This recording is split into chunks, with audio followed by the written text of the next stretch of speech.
Hello everyone, welcome to my YouTube channel. तो आज हम बेसिक बैक्टीरियोलॉजी के चैप्टर नंबर 3 को स्टार्ट कर रहे हैं, जिसका नाम है ग्रोथ। तो स्टार्ट करते हैं। इसमें हम बैक्टीरिया की ग्रोथ के बारे में पढ़ेंगे कि बैक्टीरिया किस तरह ग्रो होते हैं। तो इसमें हमारे पास सबसे पहला टॉपिक है ग्रोथ साइकिल। तो हम इसको पढ़ते हैं।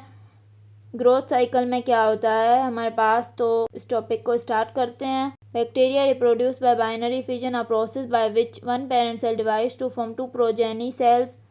तो बैक्टीरिया हमारे पास किस तरह रिप्रोड्यूस करते हैं, तो बैक्टीरिया बाइनरी फिजन से रिप्रोड्यूस करते हैं। बाइनरी फिजन में क्या होता है कि ये हमारे पास एक प्रोसेस है जिसमें हमारे पास एक पेरेंट सेल जो है वो डिवाइड होता है और दो प्रोजेनी सेल्स बनाता है। Because one cell give rise to two progeny cells, bacteria are said to undergo exponential growth, logarithmic growth.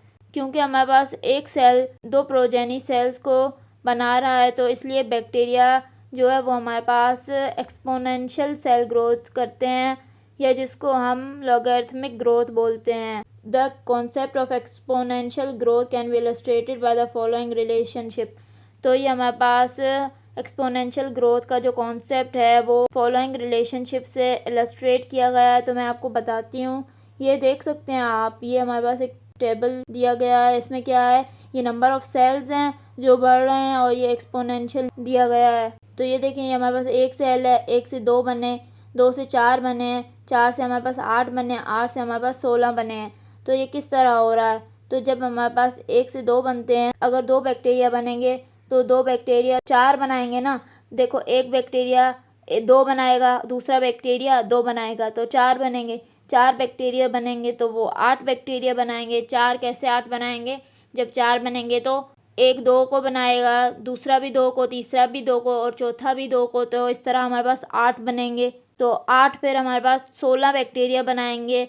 या आप खुद कर लेना, मैंने आपको समझा दिया है कि किस तरह ये एक से दो, दो से चार, चार से आठ, आठ से 16 बैक्टीरिया और फिर 16 से आगे इस तरह बहुत सारे बैक्टीरिया बनेंगे। ये देखें आप, ये फॉर्मूला है। ये इस तरह बैक्टीरिया डिवाइड होते हैं। तो ये इस तरह बैक्टीरिया रिप्रोड्यूस करते हैं इस फॉर्मूले से। तो हमने इस टेबल में पढ़ा कि कैसे बैक्टीरिया रिप्रोड्यूस करते हैं एक्सपोनेंशियली। दस one bacterium will produce 16 bacteria after 4 generations. तो अभी हमने देखा कि किस तरह एक बैक्टीरिया से 16 बैक्टीरिया बन गए 4 जनरेशंस के बाद। The doubling generation time of bacteria ranges from as little as 20 minutes for Escherichia coli to as long as 18 hours for Mycobacterium tuberculosis. जो हमारे पास डबलिंग या जनरेशन टाइम है, हर बैक्टीरिया का रेंज करता है। मतलब कम से कम जो टाइम लगता है एस्चेरिका कोलाई को डबलिंग करने में वो 20 मिनट्स है, और ज़्यादा से ज़्यादा 18 घंटे लगते हैं माइकोबैक्टीरियम ट्यूबरकुलोसिस को डबलिंग करने में। The exponential growth and the short doubling time of some organisms result in rapid production of very large number of bacteria. अगर हमारे पास कुछ ऑर्गेनिजम्स की एक्सपोनेंशियल ग्रोथ होगी और शॉर्ट डबलिंग टाइम होगा, तो वो थोड़ी देर में बहुत सारे बैक्टीरिया को प्रोड्यूस कर देंगे। मतलब बहुत सारे very large number of bacteria produce हो जाएंगे अगर हमारे पास शॉर्ट डबलिंग टाइम होगा। तो for example, one Escherichia coli organism will produce over 1000 progeny in about 3 hours and over 1 million in about 7 hours. For example, मिसाल के तौर पर हमारे पास एक एस्चेरिका कोलाई का ऑर्गेनिज्म 1000 प्रोजेनी बना सकता है 3 घंटों में, और 1 मिलियन प्रोजेनीज बना सकता है 7 घंटों में। तो इतना तेज़ ये डबलिंग करते हैं। The doubling time worries not only with the species but also with the amount of nutrients, the temperature, the pH and other environmental factors। तो जो हमारे पास डबलिंग टाइम है वो ना सिर्फ स्पीशीज़ पे डिपेंड करता है, बल्कि वो हमारे पास अमाउंट ऑफ न्यूट्रिएंट्स पे भी डिपेंड करता है। अगर ज़्यादा न्यूट्रिएंट्स होंगे तो जल्दी जल्दी डबलिंग होगी, कम न्यूट्रिएंट्स होंगे तो जल्दी डबलिंग नहीं होगी। टेम्परेचर पे भी डिपेंड करता है डबलिंग टाइम।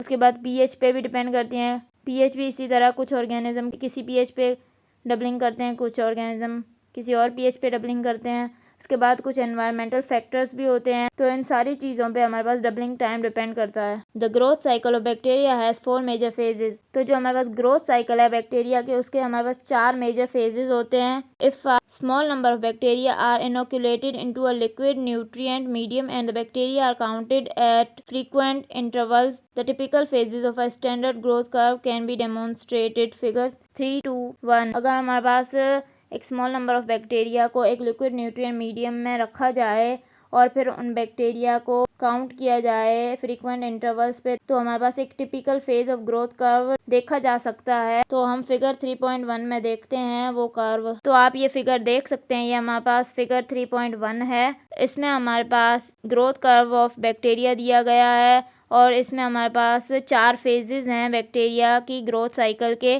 तो ये हमारे पास 4 फेजेस कौन से हैं? Phase A, phase B, phase C, phase D. तो फेज ए को हम बोलते हैं लैग फेज, फेज बी को हम बोलते हैं लॉग फेज, फेज सी को हम बोलते हैं स्टेशनरी फेज और फेज डी को हम बोलते हैं डेथ फेज। तो अब हम 1 बाय 1 इन सारे फेजेस को पढ़ेंगे। नंबर 1 फेज हमारे पास है लैग फेज।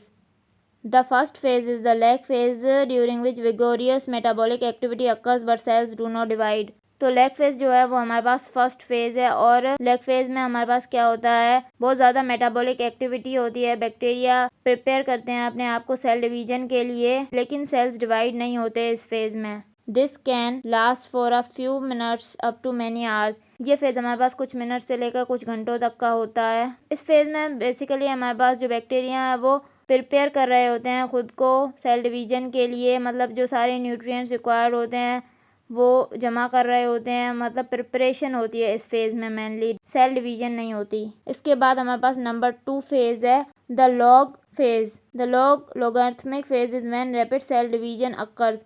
तो लॉग फेज में हमारे पास क्या होता है, रैपिड सेल डिवीजन होती है। इसमें बहुत ज़्यादा रैपिडली सेल डिवीजन होती है। Beta lactam drugs such as penicillin act during this phase because the drugs are affected when cells are making peptidoglycan, that is when they are dividing. तो जो हमारे पास ड्रग्स होती हैं जिनको हम बीटा लैक्टम बोलते हैं, जैसे कि पेनिसिलिन होती है, ये हमारे पास सिर्फ इस फेज के दौरान ही एक्ट करती है, क्योंकि जो हमारे पास ड्रग्स होती हैं वो इफेक्टिव तब होती हैं जब हमारे पास सेल्स जो हैं वो डिवाइड कर रहे होते हैं। सेल्स जो हैं वो पेप्टिडोग्लाइकन बना रहे होते हैं। पेप्टिडोग्लाइकन हमारे पास सेल वॉल में प्रेजेंट होता है। The log phase is also known as the exponential phase. Log phase को हम एक्सपोनेंशियल फेज भी बोलते हैं। एक्सपोनेंशियल ग्रोथ मैंने आपको बताया था ना कि किस तरह बैक्टीरिया रिप्रोड्यूस करते हैं, मतलब 1 से 2, 2 से 4, 4 से 8, इस तरह इस फेज में रैपिड सेल डिवीजन होती है। इसके बाद हमारे पास नंबर 3 फेज है stationary phase. Stationary phase occurs when nutrient depletion or toxic products cause growth to slow until the number of new cells produced balances the number of cells that die, resulting in a steady state। Stationary phase में हमारे पास क्या होता है कि nutrition की depletion की वजह से या फिर टॉक्सिक प्रोडक्ट्स की वजह से जो हमारे पास बैक्टीरिया की ग्रोथ थी वो स्लो हो जाती है। मतलब जितने बैक्टीरिया बन रहे हैं उतने ही बैक्टीरिया मर रहे हैं, तो एक स्टेडी स्टेट आ जाती है स्टेशनरी फेज में। Cells grown in a special apparatus called a chemostat into which fresh nutrients are added and from which waste products are removed continuously and can remain in the log phase and do not enter the stationary phase। हमारे पास एक special apparatus होता है जिसको हम chemostat बोलते हैं। अगर उसके अंदर हमारे पास फ्रेश न्यूट्रिएंट्स को ऐड किया जाए या फिर वहाँ से वेस्ट प्रोडक्ट्स को रिमूव किया जाए कंटिन्यूसली, तो जो हमारे पास सेल्स होते हैं वो लॉग फेज में ही रहते हैं, वो स्टेशनरी फेज में एंटर नहीं करते। इसके बाद हमारे पास नंबर 4 फेज है the final phase, death phase. The final phase is the death phase which is marked by decline in the number of viable bacteria.